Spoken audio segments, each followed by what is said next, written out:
देखो दोस्तों, अपने प्रोनाउन चल रहा था और प्रोनाउन के अंतर्गत हमने 6 प्रोनाउन देख लिए थे।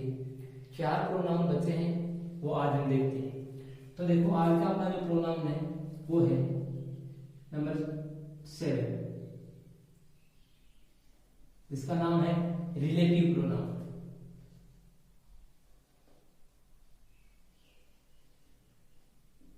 रिलेटिव प्रोनाउन, देखो जैसा नाम से ही पता चल रहा है रिलेटिव, ये होता है संबंधवाचक सर्वनाम। संबंधवाचक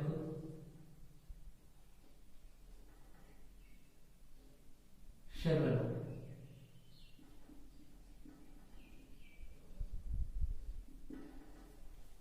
यानी ऐसा नाम जो किसी दो प्रकार के, जैसे सेंटेंस हो या दो चीजों के बीच में जो संबंध दर्शाता हो, वही तो संबंधवाचक होगा। मान लो जैसे दो व्यक्ति हैं, उन दोनों में आपस में इनका कोई जो रिलेशन है, उसी को तो हम बोलते हैं कि भाई ये एक दूसरे से संबंधित है, यानी उनके रिलेशन है। ये रिलेशन से बना है, ये अपना ये रिलेटिव है। तो देखो ये किस प्रकार के प्रोनाउन होता है। देखो रिलेटिव प्रोनाउन है वो क्या करता है, यानी वह शब्द, वह प्रोनाउन जो नाउन के स्थान पर आता है, वह नाउन की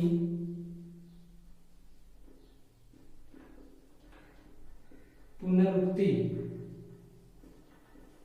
यानी उसको फिर से नहीं आने देता है। मतलब एक बार ही आता है, बार बार नहीं आता है, पुनरुक्ति नहीं होने देता है। नाउन एक बार आ गया, वही समाप्त, फिर उसका काम यही करेगा,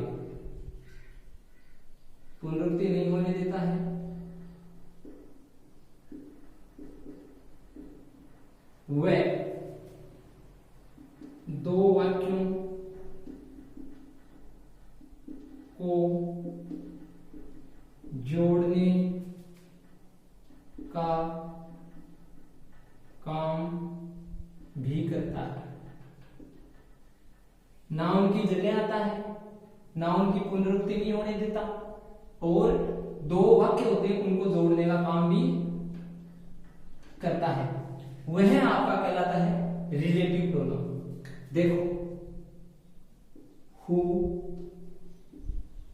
whom, which, that, etc. who, whom, which, that, ये इस प्रकार के प्रोनाउन हैं जो दो वाक्यों को जोड़ते हैं और उनका मतलब आपस में रिलेशन है वो शो करते हैं। देखो इनके प्रयोग, पहले हु का देख लेते हैं। देखो, the lady is in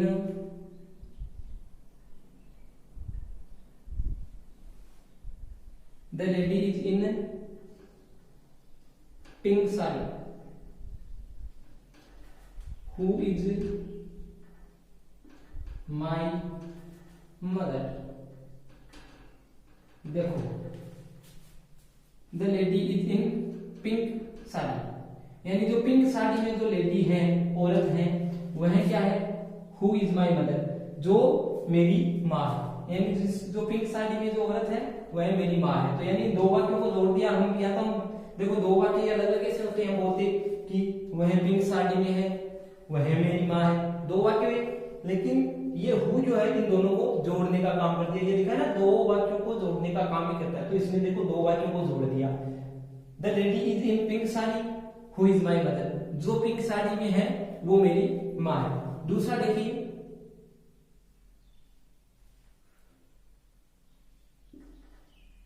she came here, she came here,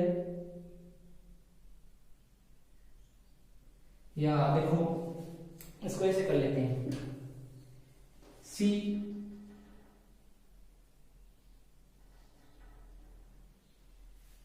made me,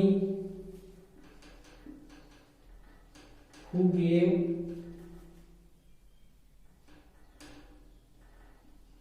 me a book. देखो सी मेड मी वह मेरे से मिली, और who gave me a book जिसने मुझे एक पुस्तक दी। अब हम ये से इनको दो तरीके से ऐसे बोलते हैं कि वह मेरे से मिली, उसने मेरे को पुस्तक दी, ये इन दोनों का एक ही काम कर गया। She made me, who gave me a book, ठीक है। या I meet him who going yesterday, या सी मीट मी, या आई सा। जैसे एक सेंटेंस और देखो, आई सा हर, मैंने उसको देखा। Who was going from school. देखो आई सा मैंने देखा, हर उसे। Who was going from school वह स्कूल से जा रही थी, वह स्कूल से जा रही थी, ठीक है। नेक्स्ट देखिए अपना हूम में देखिए जैसे सेंटेंस है,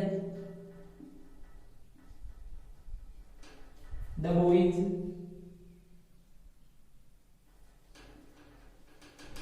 whom और लव। देखो जो बच्चा जिसको सच्ची प्रेम करते हैं, बीच का देख लीजिए,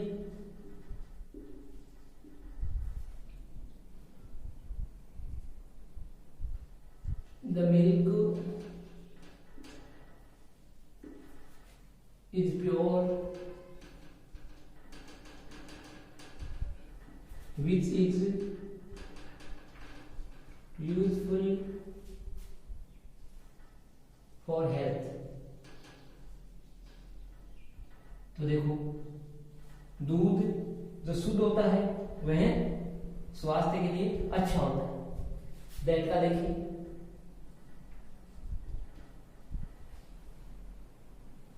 शायद इसमें वीडियो कट रहा है, 1 मिनट। हाँ ये यहां तक ठीक है, ये दैट का हम ऊपर लिख देते हैं, फॉर हेल्थ तक तो आ रहा है एकदम। चलो दैट का यहां पर लिख लेते हैं। देखो दैट, देखो टेक एनी पेन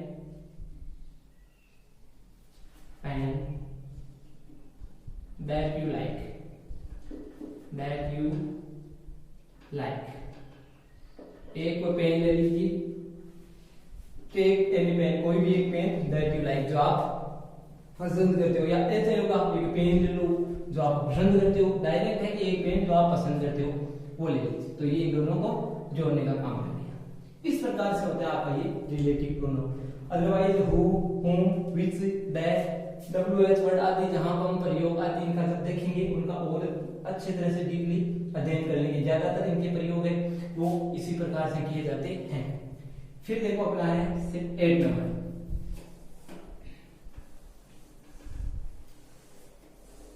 8 नंबर जो है वो है अपना इंडेफिनिट प्रोनाउन। इंडेफिनिट प्रोनाउन का मतलब होता है अनिश्चित वाचक, जो निश्चित न हो। अनिश्चित वाचक सर्वनाम, इस प्रकार का सर्वनाम जो निश्चित नहीं है, इसके बारे में वो फिक्स पता नहीं हो, वो होता है आपका इंडेफिनिट प्रोनाउन। देखो इसमें कौन कौन से होते हैं वो लिख लीजिए, ये बिठा देता हूं एक बार।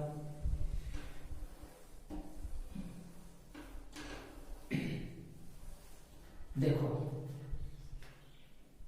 इसमें लिखिए आप all, some, same, one, none, other, few,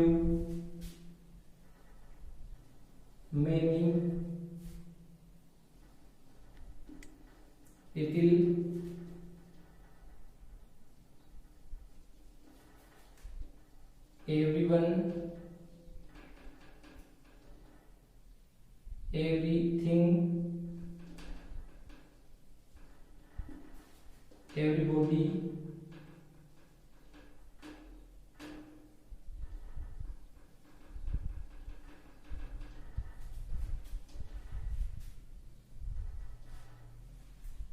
no one, nobody, nothing,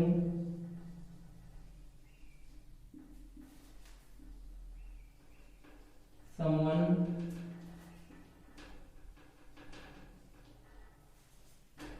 यहाँ लिख दीजिए somebody, something,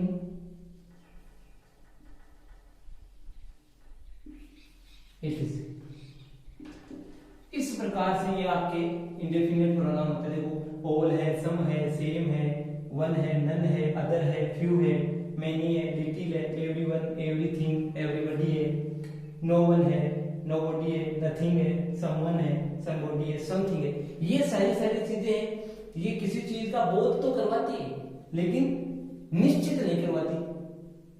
भाई मैंने बहुत है, बहुत कितना है, भाई तो आवश्यकता जितना बहुत है, या जैसे आवश्यकता बहुत से ज्यादा बहुत है, कोई लिमिट नहीं है इसमें, थोड़ा है, सभी है, सभी कितने का इसकी कोई काउंटिंग फिक्स नहीं है। 10 है तब मान लेते हैं जरूरत के हिसाब से, भाई हाँ चलो फिक्स है, यानी सारे हैं। और मान लो 100 है, मान लो जरूरत के हिसाब से, तो ये सारे तो हैं। एवरीथिंग कोई भी चीज हो सकती है, एवरीवन प्रत्येक कोई भी, एवरीबॉडी यानी सभी आ जाते हैं इसमें भी। नो वन एक भी नहीं, नोबॉडी कोई नहीं, नथिंग कुछ भी नहीं, समवन कोई एक हो सकता है, कोई समबॉडी कोई भी, समथिंग कुछ भी, मतलब कुछ भी, कोई भी, जो भी वगैरह है। मतलब इनमें बोध होता है चीज का, लेकिन अनिश्चित बोध होता है, फिक्स निश्चित नहीं होता कि भाई ये चीज इस प्रकार से है। ठीक है, जैसे एक दो उदाहरण देख लेते हैं। जैसे देखो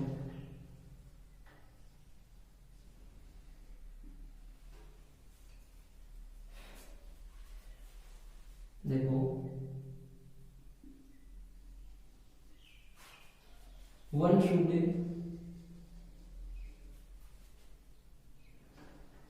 do one's duty। ये यहाँ पे अपना ये वन जो आया है, ये हमने से यहाँ पे प्रोनाउन काम में लिया है, वन शुड। और एक देखो इसमें नो भी होता है, यहाँ लिख देता हूँ, नोट कर लेना आप। नो यानी नहीं के बराबर, या नो नहीं यानी कुछ नहीं, उस हिसाब से। और देखो जैसे समथिंग का ले लेते हैं, S O something is wrong, जैसे मान लो कुछ गड़बड़ हो,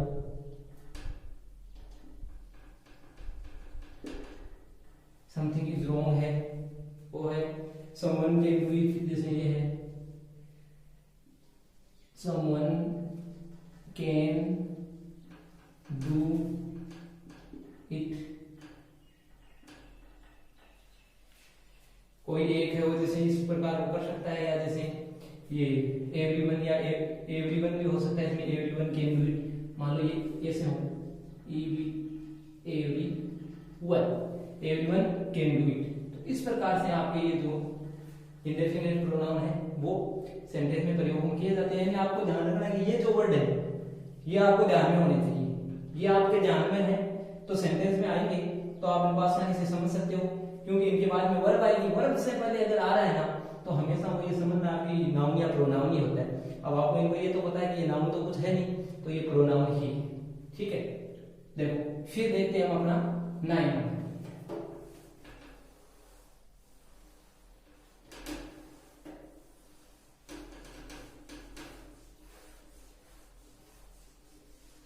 देखो रिलेटिव हो गया, इंडेफिनेट हो गया। अब देखो अपना 9 नंबर डिस्ट्रीब्यूटिव।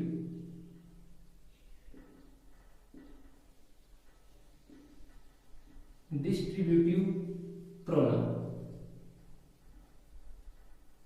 देखो साधारण शब्दों में समझ लो इसको, आप मान लेते हैं विभाग सूचक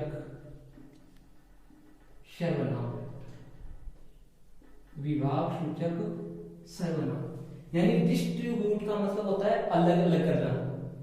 जैसे कई बार बुकें होती है, सबको लाके बोलते हैं कि ये बुकें पड़ी है, बच्चों में डिस्ट्रीब्यूट करना है इसको, मतलब सभी में उसको बांटना है अलग अलग, तो उसको है आपका डिस्ट्रीब्यूटिव, यानी बांट देना या अलग अलग कर देना। देखो क्या होता है इसमें, जो वर्ड है वो लिख लीजिए, ईच, आइदर, नाइदर, ठीक है, ईच, आइदर और नाइदर। देखो ये अलग कैसे करते हैं, यानी इनका प्रयोग, देखिए इनका प्रयोग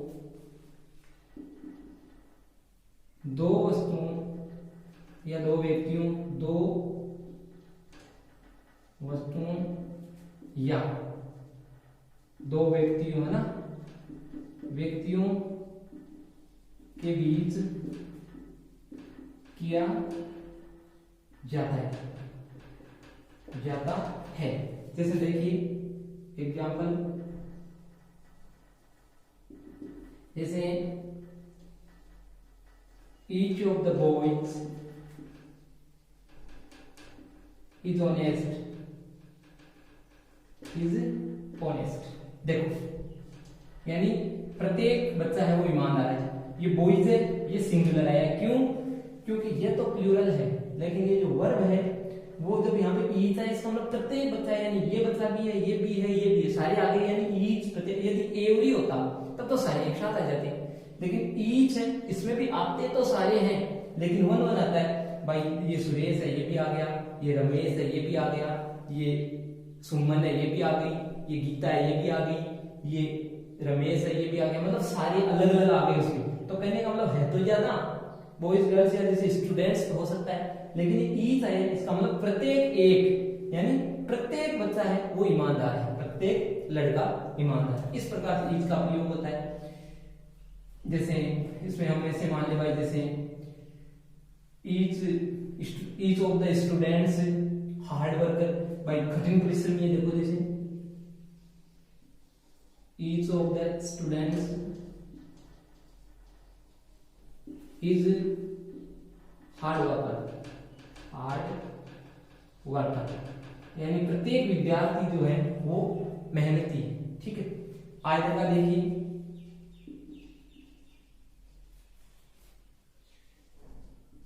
either of the houses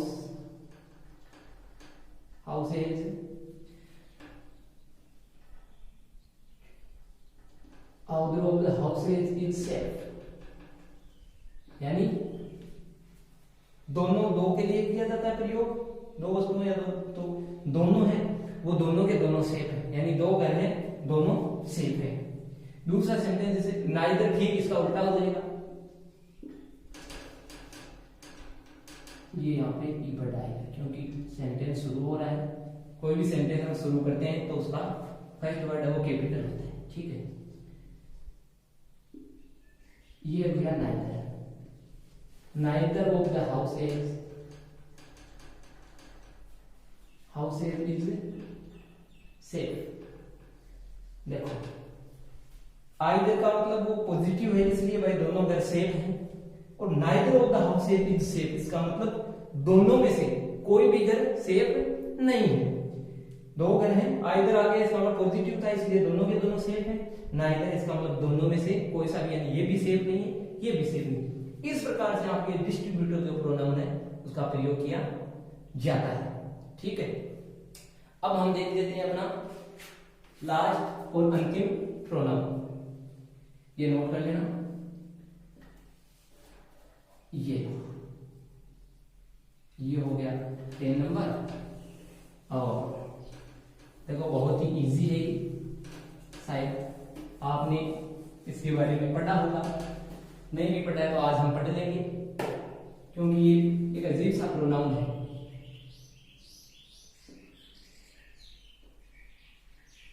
reciprocal pronoun, ठीक है, यानी रेसिप्रोकल प्रोनाउन जिसको हम हिंदी में कहते हैं पारस्परिकता वाचक। क्या कहते हैं? पारस्परिक का वाचक सर्वनाम।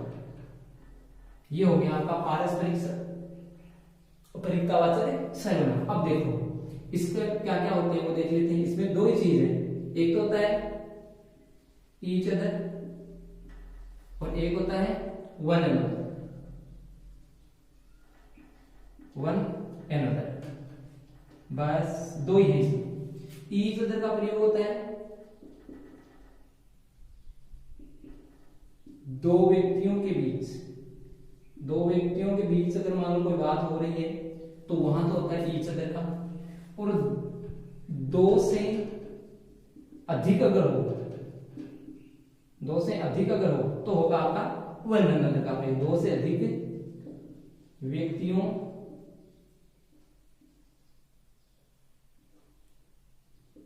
के बीच, ठीक है, दो व्यक्तियों के बीच होता है तब तो ये प्रयोग होता है। जैसे दो लड़के हैं, हम क्या लिखेंगे भाई,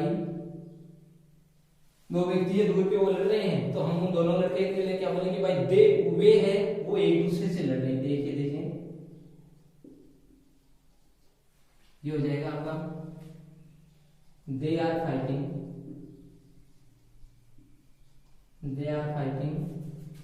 टू ईच अदर। ये अलग अलग ही देख लेते हैं इनको, वो वन अनदर का देख लेंगे, ये ईच अदर का देखेंगे, ठीक है। They are fighting to each other, वे एक दूसरे से लड़ रहे हैं। ये दो या दो से अधिक, यानी दो से अधिक होने चाहिए। अगर दो होंगे तब तो ईच अदर हो जाएगा। अब इसमें ज्यादा होंगे, जैसे लिखो the four brothers loves one another.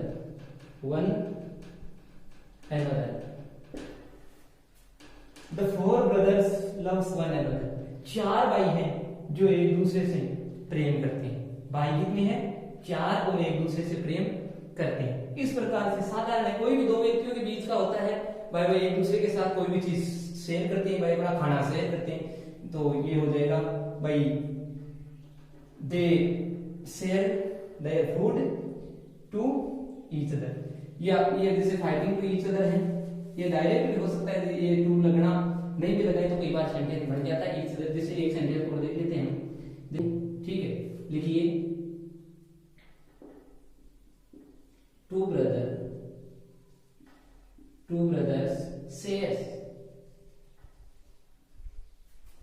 Shares food each other. यानी दो भाई हैं वो अपना जो भोजन है shares food each other. Two brothers shares food each other, यानी दो भाई है वो अपना खाना है वो एक दूसरे में शेयर करते हैं, यानी मिल बांट कर खाते हैं। ये देखिए जैसे दो व्यक्तियों के बीच में है या ज्यादा लोगों के बीच में है, जैसे देखिए लिखो the 10 students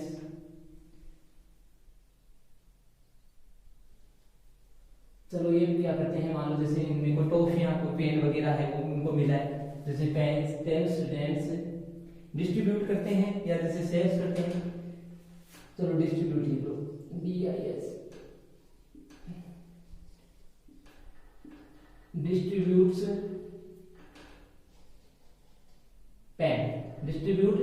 pens one another.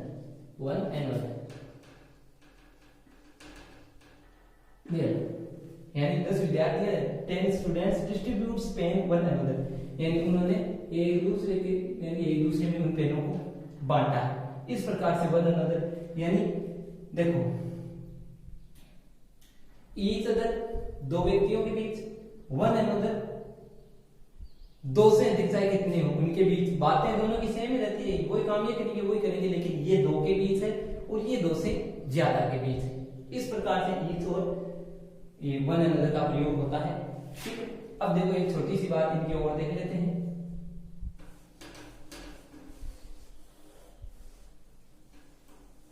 ये बात तो क्लियर हो गई कि ईच अदर का प्रयोग जो वो दो व्यक्तियों में होता है और वन अनदर का जो होता है वो दो से अधिक के बीच होता है। अब देखो ये जो है अपना इसका देख लेते, देखो ईच अदर और वन अनदर, ये दोनों क्या करते हैं, दो छोटे छोटे वाक्यों को जोड़ने का काम भी करते हैं। यानी जो छोटे छोटे वाक्य होंगे, जैसे ये सेंटेंस देखिए, राम लव्स सीता, राम सीता से प्रेम करता है, ठीक है। दूसरा सेंटेंस देखिए, सीता लव्स राम, सीता राम से प्रेम करती है। भाई जब राम सीता से प्रेम कर रहा है तो रेस्पॉन्स तो देगी, तो कहने का मतलब राम लव्स सीता, सीता लव्स राम। दो अलग अलग सेंटेंस हो गए, दो छोटे छोटे वाक्यों को जोड़ने के लिए मतलब काम में लेना है ईच अदर को। तो देखिए ये बनेगा आपका Ram and Sita loves each other. अब देखो राम सीता से प्रेम करता है, सीता राम से प्रेम करती है, कहने का मतलब दोनों करते हैं और एक दूसरे से करते हैं, यही बात है। इसी में वही है, राम एंड सीता यानी राम और सीता लव्स ईच अदर, एक दूसरे से प्रेम करते हैं। तो इस प्रकार के वाक्यों को जोड़ने के लिए भी है आपका ये रेसिप्रोकल प्रोनाउन काम में लिया जाता है।